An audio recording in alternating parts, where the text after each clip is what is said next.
Hello and welcome to Hot and Heavy, the Elaine podcast. I'm your host, Shivani Desai. Today I'll be talking about Season 4, Episode 17, The Old Man. Yo! I just wanted to switch it up. That didn't work. Yo? Who says that?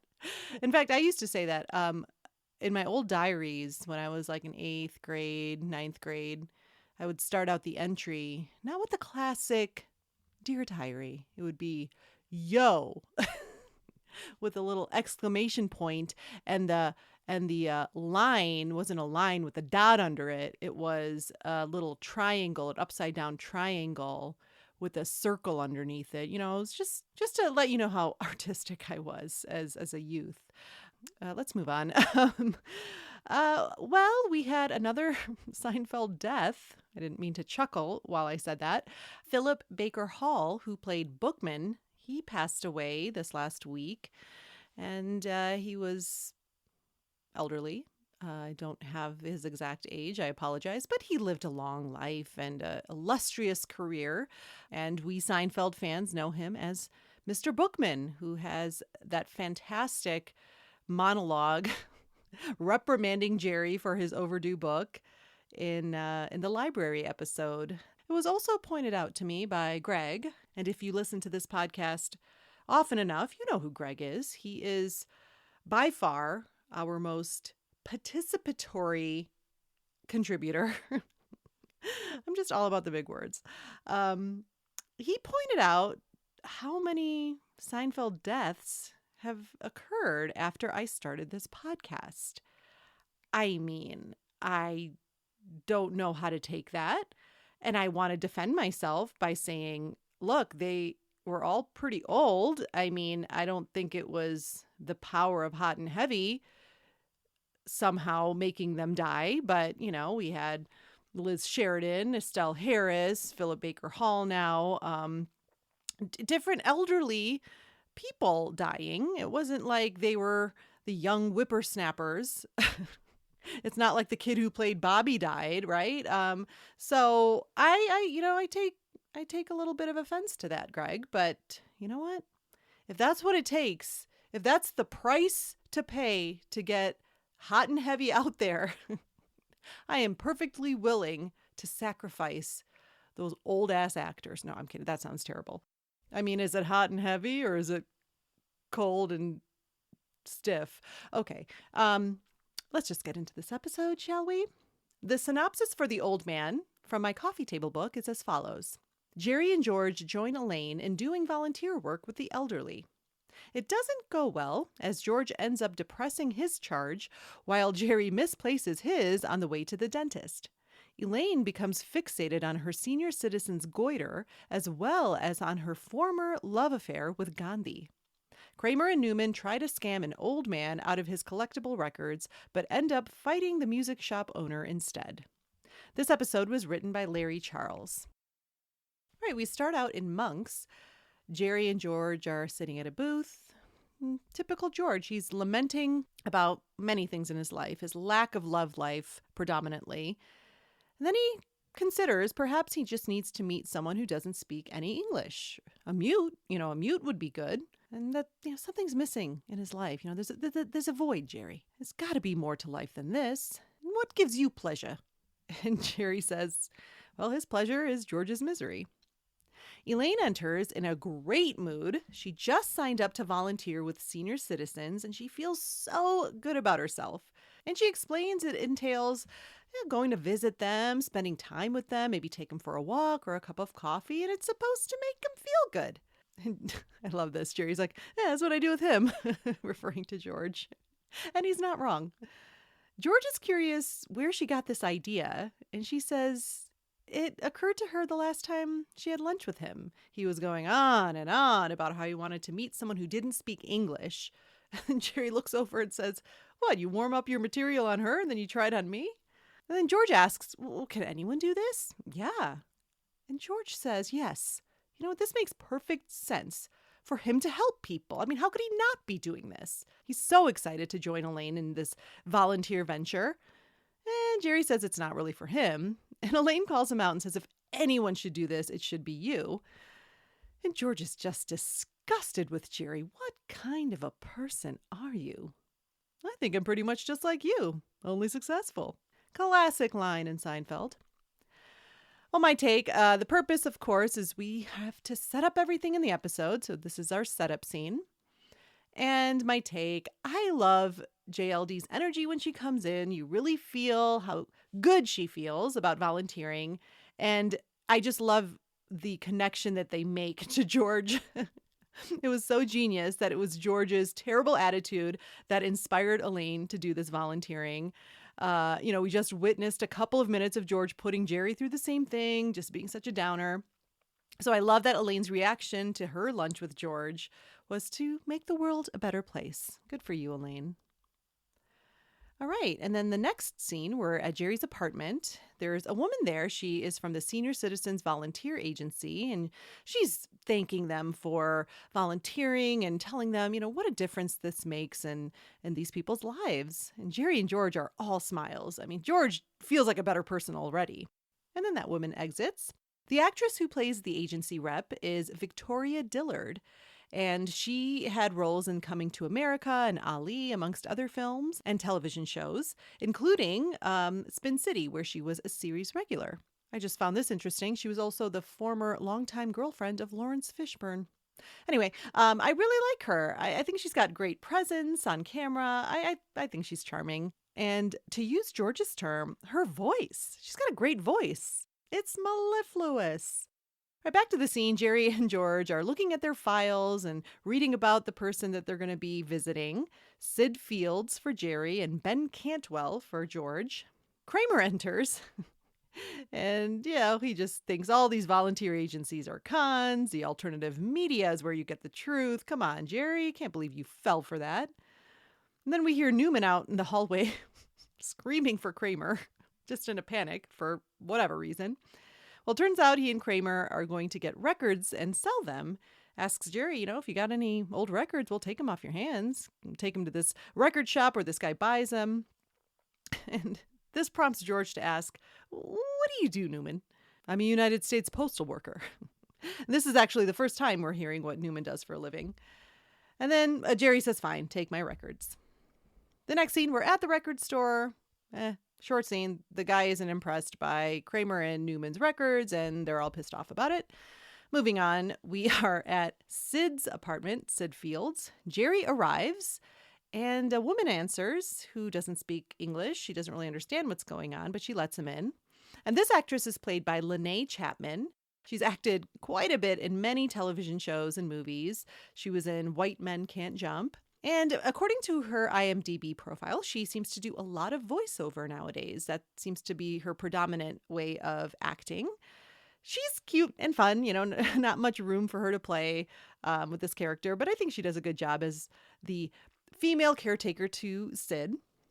And, well, Sid hates Jerry right on sight. The visit doesn't go well. I'm not going to go through the whole thing. There's no Elaine in this scene, but I do want to mention a couple of my favorite lines of dialogue, maybe of the whole series, is from this scene, said by this man, Sid Fields. I believe that's what you do with garbage, you idiot. And, well, if I wanted it, I wouldn't be throwing it away, Einstein. There's something about there's something about the word idiot that just makes me laugh. And it's when it's said in just the perfect way. It's great. I mean, when he says, I believe that's what you do with garbage, you idiot. There's nothing better. And that applies also to one of my favorite Elaine lines when in a later episode where she says, well, that's because you're an idiot. So good. Next, we're at Monk's. George is meeting up with his guy, Ben Cantwell. And he is so upbeat and positive about life. Such a great outlook.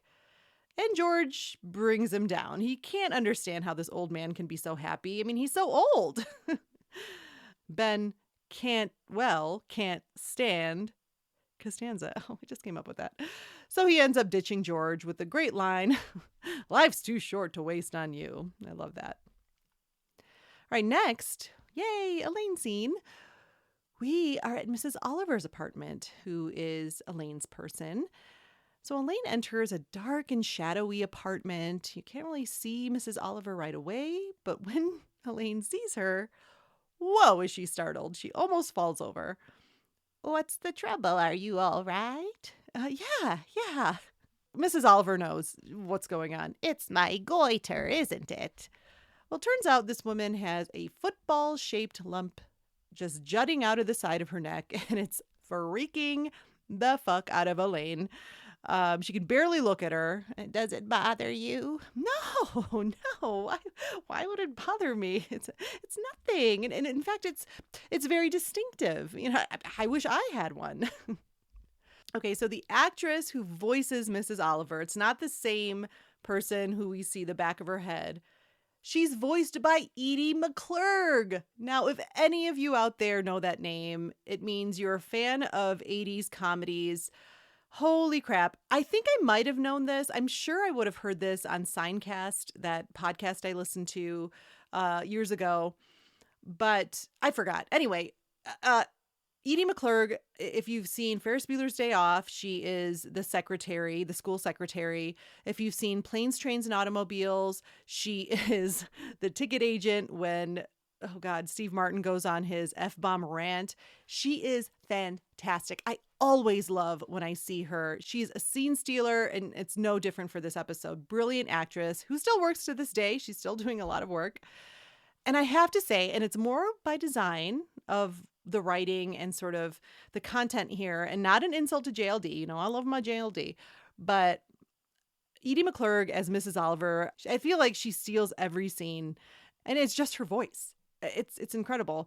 I've always loved this performance of Mrs. Oliver, and so I was so delighted to learn, or maybe relearn, that it was Edie McClurg. Just perfect. I mean, she is an original member of the legendary Groundlings, the comedy troupe out in LA, and she studied under Viola Spolin herself. I mean, the actual Viola Spolin, the improv legend. This woman studied under the actual Viola Spolin. I mean, I know only you improv nerds will get that, but that's a huge deal.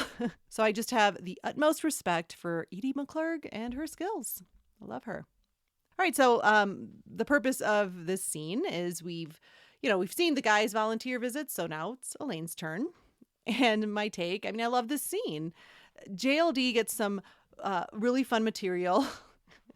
That reaction when she sees Mrs. Oliver is so wonderful, and that awkwardness she plays, where she doesn't want to be rude to her, but she can also barely look at her. Not even a millisecond. It's like her eyes darting around. Oh, I love that performance. And I love that Mrs. Oliver is so sweet. I mean, that voice and her disposition, she's such a sweet old lady. And that just makes it, more difficult for Elaine to be rude to her and be so grossed out by her goiter. And that's such a brilliant writing choice, because if Mrs. Oliver acted like Sid, it wouldn't be as funny. But she's this sweet old lady who needs company from a volunteer and just happens to have this unattractive, distracting growth. And Elaine is trying to be so nice, but she's clearly horrified. Great performances by both actresses, and some physical comedy as well for JLD, because a lot of her reactions in her body, and I love it. All right, next we're at Jerry's apartment. Elaine is telling Jerry and George about the goiter, just thinking this thing is going to start talking to her. It's so huge, and that she should have been warned. By the way, this woman almost has a second head. And Jerry says, you know what? I'd take that over his nut. And then George has to tell them that he got fired. How do you get fired from a volunteer job? I don't know. I was just talking to the man. Jerry says he's quitting. Sid is a mean, mean guy. Kramer enters and says that Jerry's albums embarrassed him at the store. What are you listening to? And then Jerry tells them, well, when he was at this old guy's house, he has like a mountain of old records, really good ones. And he said, you guys can have them if you want them. He also mentions that he's got a very hot Senegalese housekeeper. So they all leave and head over to Sid's to get the records. And I'll just mention it here. There was a deleted scene because Elaine goes to the bathroom once Kramer comes in and starts talking about how Jerry's records embarrassed him at the record store. So there was a deleted scene where Elaine comes out. The whole apartment is empty. They all left without her. It was pretty amusing. Next, we are at Sid's apartment. Kramer and Newman are just rifling through the records, and Sid is wondering what the hell is going on. George is helping the housekeeper put away the groceries and really confirming that she doesn't speak any English. And then he's a total creep about it. There's no other way to put it.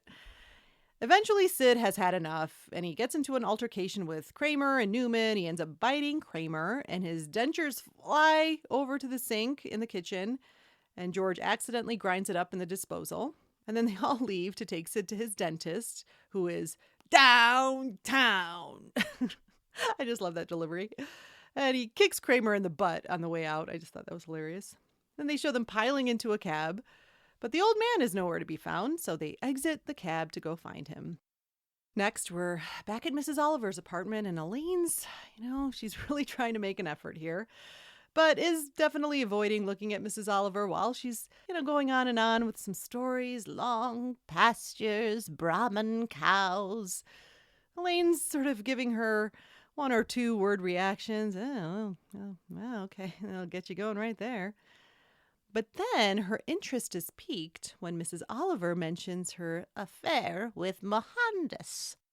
Gandhi? Elaine can't believe it. You had an affair with Gandhi.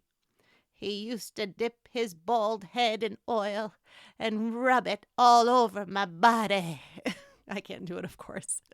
But I love the way Edie McClurg says that. Mrs. Oliver hands over a framed picture of her and a very bad lookalike of Gandhi, I have to say. Oh my God, the Mahatma? The purpose of this scene, we just develop and sort of resolve Elaine's relationship with Mrs. Oliver. Unfortunately, this is Elaine's last scene in the episode. And it's another great scene. The strength of JLD's performance, both seen and heard, combined with Edie McClurg's brilliant voice work, makes this scene sing. It really does. I just think the back and forth is fantastic. I think, they pack a lot into this small scene because there's that shift that happens once the affair with Gandhi is revealed, because we go from Elaine kind of going, oh God, like you can see in her head, her inner monologue is like, I'm like, she's sort of watching the clock mentally and just going like, I just need to get through this because I cannot look at this woman with that goiter.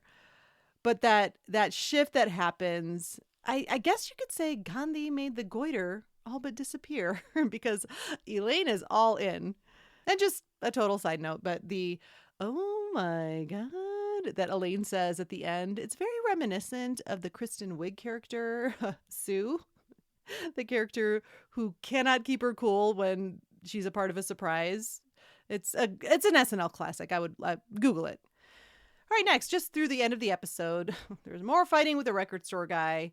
Back at Jerry's apartment, the agency rep is just livid. Sid's son shows up, bunch more arguing, fighting. And then the agency rep says that, oh, Sid's line is busy, so he must be home. Back at Sid's apartment, they enter, and George is getting rubbed down with baby oil by the Senegalese housekeeper and says, we couldn't find him. And then the last scene is a Jerry and George scene, in theory, but it's between Sid and Ben. So Sid was fixed up with Mrs. Oliver, it turns out, and she's got this huge goiter. But then he was like, she was so interesting. We talked for hours. She knew Gandhi. And Ben's happy for him. Oh, you going to see her again? Well, she made some tea and then put milk in it without asking. That's a turnoff. Yeah, you don't need that. And that's the end of the episode. Okay, I'm going to take a quick break, and I will see you on the other side. You visited the Stone Age with the Flintstones, the future with the Jetsons. You've gone under the sea with SpongeBob and had groovy adventures with Scooby and the gang. But there's one unexplored area where no cartoon has ventured before. Skin. Hi, I'm Gary the Goiter. Get ready to have some skin-tastic adventures with me and my pals, the Epidermates. We always have to cheer up our girl, Sally the Skin Tag. Hi there. It's always fun when our buddy Zaid the Zit comes around. Hey guys, hormone surge, so it's time for a visit. With her smooth edges and benign biopsy results, there's no reason to fear Molly the Mole. You guys will never believe what I heard. There's a bunch of new chest freckles that just got here. And our wisest pal of all, Bernie the birthmark. I've been around for a while, since birth. Come along with Gary and the gang on their epic epidermis episodes, like The Day She Forgot Sunscreen and The Breakout Stakeout. Laugh along when Gary and his epidermates mistake a chocolate shaving for a new skin friend in the French silk incident. And don't miss a very special episode where Gary is almost surgically removed in the thyroidectomy consultation. Check your local listings for Gary the Goiter and get ready to fall in love with the cutest enlarged thyroid you will ever meet. Gary the Goiter. Your heart will expand for this gland.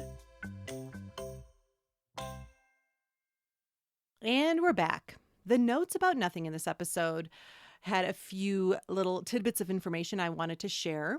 There was some dialogue that didn't make it into the episode. In the opening scene, when Jerry says, the volunteering isn't really for him, Elaine asks him why he doesn't like to help people.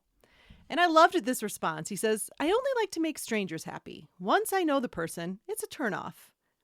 Just classic Seinfeld line. I love that. And for those of you who aren't aware of what a goiter is, like I didn't know when I had seen this episode, and for years after, I just never bothered to look it up, a goiter is an abnormally enlarged thyroid gland caused by deficiency of iodine in one's diet or the over or underproduction of certain hormones. There you go. There was a quote from JLD on the pitfalls of the show's success. Quote, I feel pressure not to be seduced by the show's success. Once you get to a certain point and people will laugh at everything you do, it's easy to fall into the trap where you try to get away with less work. So true. I can totally see that, where Jerry Seinfeld kind of addresses this in his movie Comedian, which I really recommend. It's a really great documentary about him after the series had wrapped and him kind of throwing out all of his own old material and starting new and starting fresh. Really great documentary. But he talks about how, now that he's this very famous sitcom creator and actor, and basically at that time had created the best sitcom of all time and was very, very successful.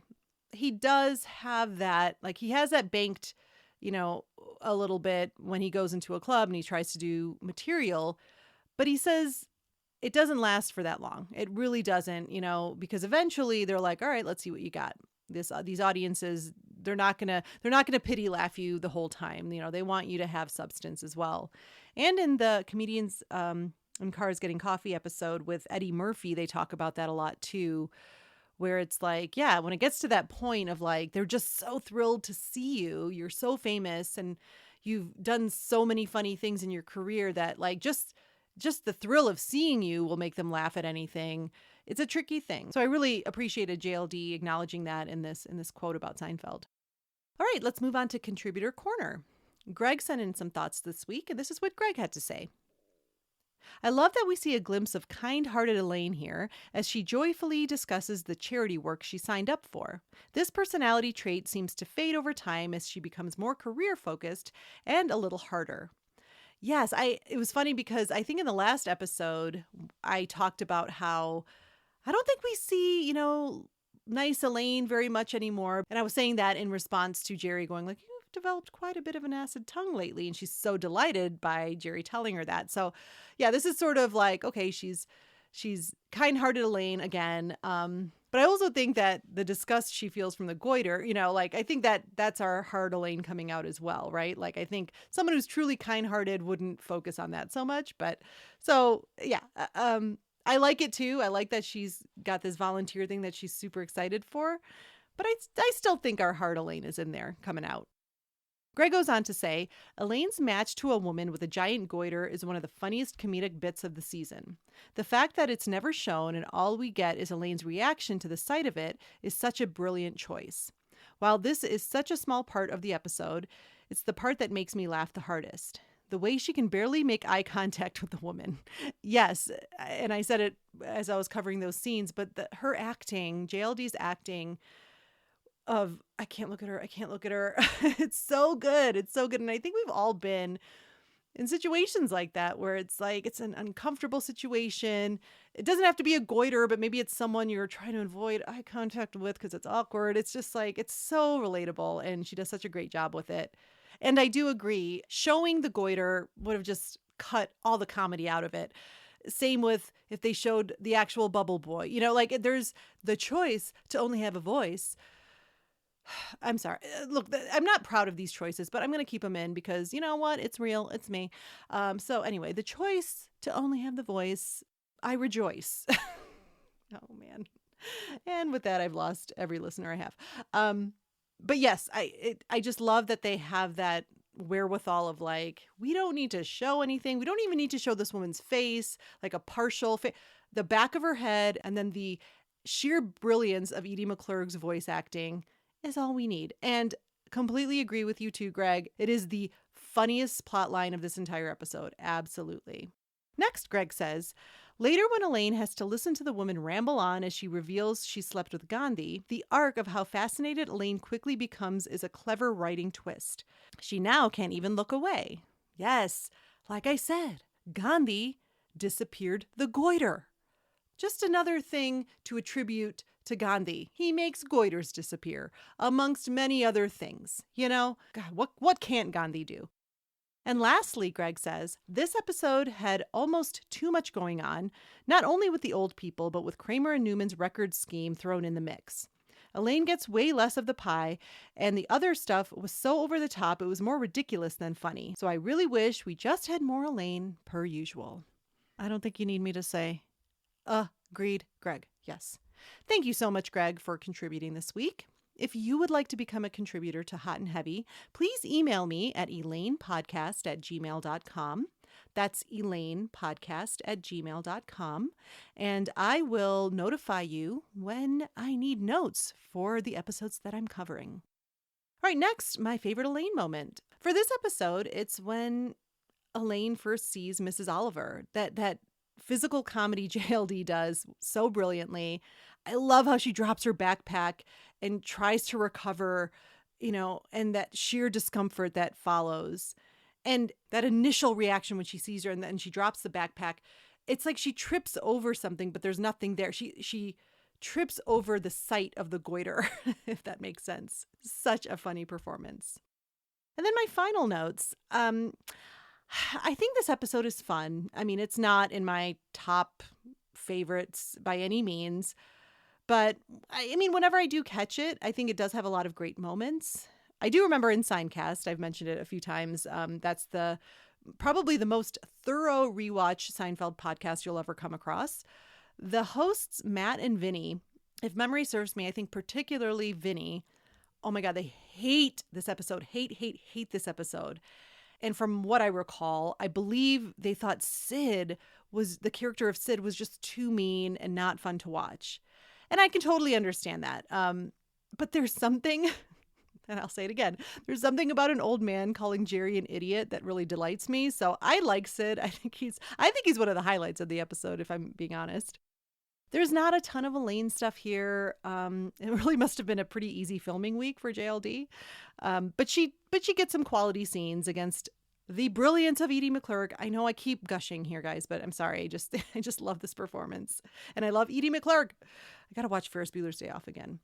A scene swap idea, kind of piggybacking onto what Greg said. I don't think you'll be shocked by my opinion here, but how about we just eliminate all the dumbass record store stuff and give more Elaine and Mrs. Oliver? The Kramer and Newman plot was such an annoyance to me. It's not funny. It's just a weird aside that kind of goes nowhere. And yeah, and then just like the absurdity with the teeth and I'm not even gonna give time on this podcast to it. So let's just end it here because I think that's all I can say about the old man. Thank you so much for listening, and I will see you next time.